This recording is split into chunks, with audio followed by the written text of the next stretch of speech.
You're now standing in front of a 4-story stone building at 100 Fairmont Avenue. This was once the home of the Fairmont YMCA.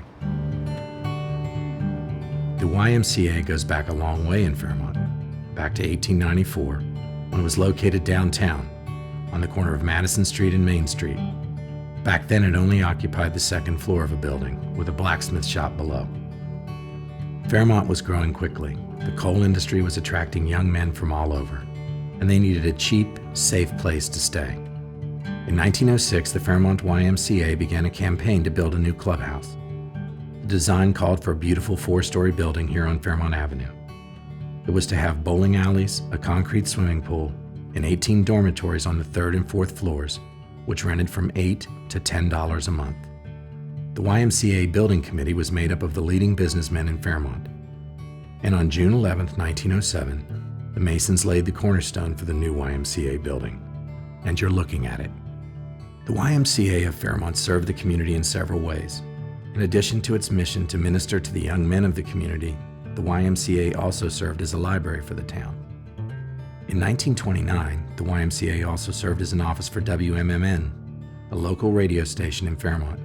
They produced popular shows such as the Sagebrush Roundup, which were broadcast throughout north central West Virginia. The YMCA occupied this spot until December 5, 1940, when they sold their building to the Loyal Order of the Moose, Lodge No. 9, fraternal organization. The Moose Lodge remained here until 2008, when they moved their lodge out of downtown. Now I want you to do something. Turn and face Fairmont Avenue, the busy street next to you. Now look down to the left. 1 block down there at the intersection of Fairmont and 3rd Avenue stands the Central United Methodist Church. Let us go back in time and visit the year 1908.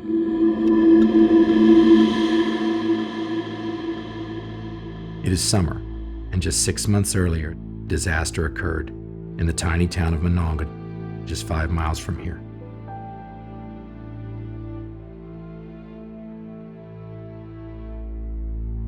It was the worst mine disaster in American history. Families were decimated. Hundreds of children were now fatherless. The grief was overwhelming. A woman who attended the church a block from here, Mrs. Grace Golden Clayton, had lost her own father many years earlier. She saw the heartbreak of the families around her, and she knew what it felt like. She thought about the importance of fathers, and she became inspired. She approached the minister of her church, Dr. Webb, and suggested a special day to honor all fathers everywhere.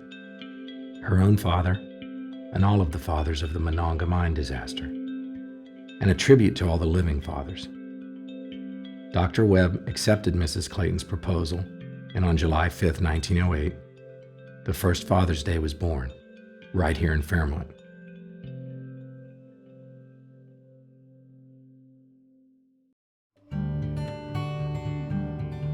A historical marker now stands in front of the church.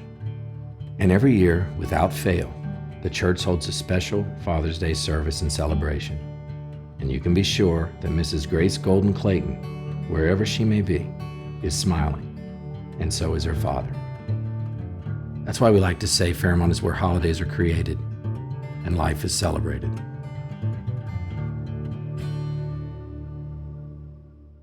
And now we're headed back toward downtown Fairmont. Turn and walk along Fairmont Avenue in the direction of downtown.